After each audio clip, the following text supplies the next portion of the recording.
Here's a classic problem in physics. A bike travels at a constant speed of 10 meters per second for 3 seconds. How far does it go? Well, you could probably logically figure it out that if it goes 10 meters per second, then it goes 10 meters in the first second, 10 meters in the second, and another 10 meters in the third second. So the answer is going to be 30 meters. But when it gets down to the point where you have some really tricky numbers, not 10 meters per second, not 3 seconds, you're going to want to know how to set this up and solve it the long way. So the first thing I like to do is write out what I'm given. And I'm given the speed, so I'm going to jot down S is 10 meters per second.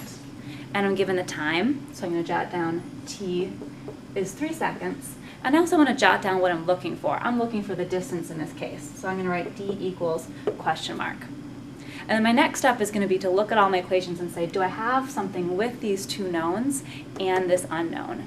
And in fact, the thing that links those three together is this equation right here.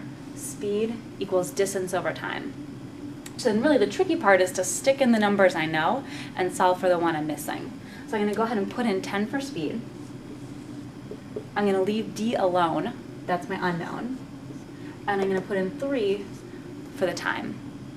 And then the last little piece of it is knowing how to finish this up algebraically. The thing I'm looking for is D, so I want to get D by itself. So to get D by itself, I'm going to have to go ahead and multiply to undo this division, multiply both sides by 3. So this 3 canceled, and then left with D is 3 times 10. That's what we talked about in the beginning. We're going to get 30 meters for our answer. And this method will work anytime you're looking for a numerator and you're given a denominator and the answer.